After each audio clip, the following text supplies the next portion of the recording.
Oh boy, it looks like the Suicide Squad reviews are almost damn near perfect.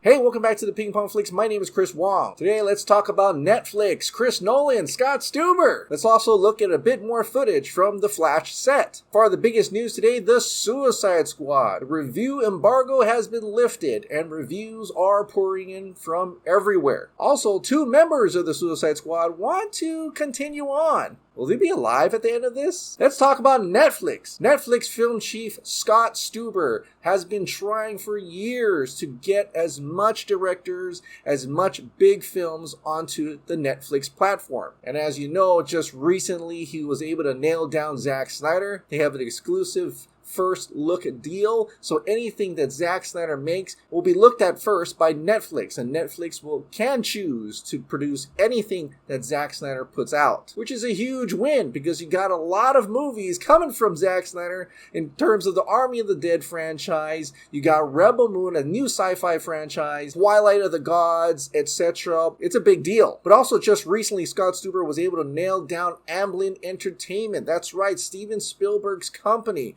over to Netflix. So Scott Stuber is hoping that Steven Spielberg will start producing films over on Netflix, and also hoping that Steven will actually direct some as well, although he has no contractual obligation to actually direct any films for Netflix. But still, that is a huge win. In this Variety article, they also explained that the Steven Spielberg and the streaming company drama was actually really overblown, and he's actually a lot more comfortable with Netflix. Scott Stuber said this: "I would love him to make movies like Goonies or Indiana Jones for us. He's done those kind of great stories better than anyone." Though out of that deal, he's actually trying to snag someone big, and that person is Christopher Nolan. The deal with Amblin gives Stuber hope that he might be able to lure Christopher Nolan, an outspoken advocate for the big screen experience, to Netflix, particularly now that Nolan has soured on Warner Brothers over the studio's decision to send its entire 2021 film slate to HBO Max. The pair have had ongoing conversations. Stuber said this: "If and when he comes up with his new movie, it's about can we be a home for it and what will we need to do to make that happen. He's an incredible filmmaker. I'm going to do everything I can. In this business, I've learned you need to have zero ego. I get punched and knocked down and get back up." That is a massive win. And of course, Christopher Nolan still wants to be part of that big screen experience. And lately Netflix are able to gather some of that big screen experience, like the recent Zack Snyder's Army of the Dead, which had a limited release in theaters. So it's very much possible. That's the direction Scott Stuber wants to go. And if Christopher Nolan is still not quite happy with Warner Brothers, he definitely may come over on Netflix, join his buddy Zack Snyder, and start making films over on Netflix. Alright, let's go over to the Flash set. There's more chase scenes to be had on the Flash set. Here are 2 clips of the Humvee crashing through tents and even going through what looks like to be a fountain. This may be the ending of the chase sequence as the Batman draws closer to his adversary. And yeah, I definitely think this is going to be daytime, or at least maybe closer to dawn or dusk,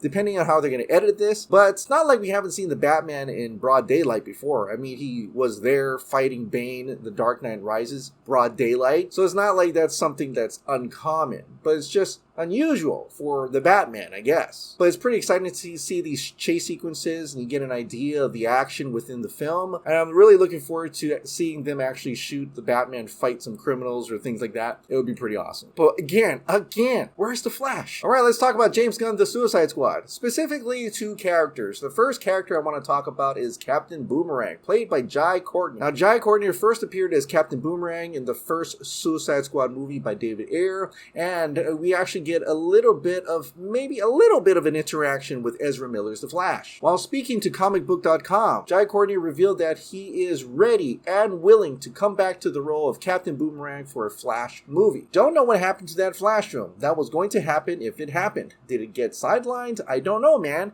I'm so down. I think it's a great villain for him. They got my number. Let's do it. If that's what people want to see, then I'd be even more stoked to hear it. But any chance to play Boomerang, I'll be there for sure. Now, that's not the only character that wants to reprise his role as their character from Suicide Squad to take on another DC character. John Cena also talked to comicbook.com and is also ready and willing to reprise his role as Peacemaker to go against Dwayne "The Rock" Johnson's Black Adam? Are you nuts? You know me, ready, willing, and able, and answering the phone whenever it rings, I'm good. I think that the excitement is starting to build with fans, whether you talk about the conversation of Fast, or you talk about now the DC Universe. I don't want to say we're on a crash course and it's inevitable. I want to because I'm a fan, but we'll see. We'll see what happens. Tell me what he says. Yeah, you're gonna die. You're just gonna go pop and that's it. But seriously, if there's one way they could duke out on screen, that would be pretty cool. I just don't think Peacemaker can take on Black Adam. I'm sorry. But the fact that both Jai Courtney and John Cena talked about reprising their roles makes me wonder if they actually survived the Suicide Squad. I almost thought they were both going to die in the movie. Of course, they could be saying, well, they could be another universe, maybe another variant of them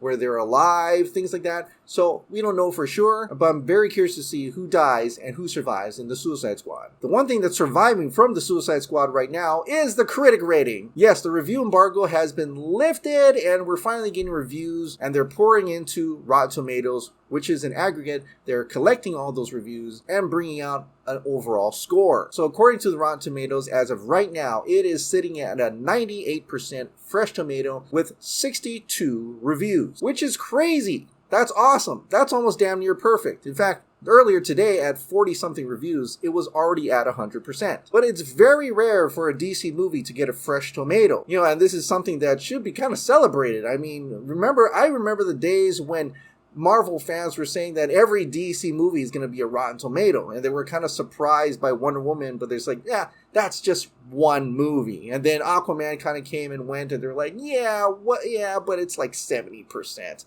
Well, now we got a 98% movie, and, you know, ironically, it's made by a Marvel director. Although one critic said this: it lets writer-director James Gunn indulge his wildest impulses in a way Marvel would simply never allow, and still manages to be very funny and emotionally satisfying. Which I can see, because it is a rated R, it's gory, it's lots of swearing, and it's definitely not a Disney movie. But he does bring some of that Guardians of the Galaxy into the DC mix. From Robert Kojiter at Flickering Myth, fuses James Gunn's early career trauma sensibilities with the enormous misfit heart of Guardians of the Galaxy, while giving Margot Robbie's Harley Quinn some of her best action and dialogue thus far. The fact that he's mentioned trauma interested me, and I actually see the word trauma also in another review. From Clint Worthington Consequence, The Suicide Squad is probably the closest we'll get to a big-budget trauma film, released by a major studio, and it's a high time we treasured it, warts and all. Trauma is a term for B-movie with high shock value,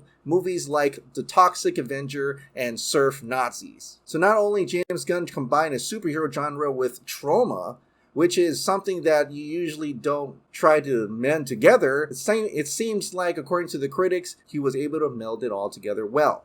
Now, the other aspect I was looking forward to in the Suicide Squad is that military aspect, that war drama. And according to Pete Hammond from Deadline Hollywood Daily, he said this: a really entertaining, hard R-rated take on the property that has just as much in common with 60s era movies like The Dirty Dozen and Kelly's Heroes as it does with the most of the DC canon. That's what I actually wanted to hear. Dirty Dozen, Kelly's Heroes, I love those movies, and if it has much in common with the 60s era movies like those, that's pretty cool. Currently, there really is only one rotten review, and this is coming from Christina Newland and iNews.co.uk, who said this: the Guardians of the Galaxy style goofiness mixed in with lingering shots of maimed lasagna-like innards feels queasy and all wrong. It's like someone exposing themselves at a wedding. So I guess it goes to show this movie is going to be absolutely gory, absolutely rated R, hard R, and if you're liking that, then the Suicide Squad's probably for you. Now, these are just the early reviews. It's only 62 reviews so far. We could get up into the 500 reviews,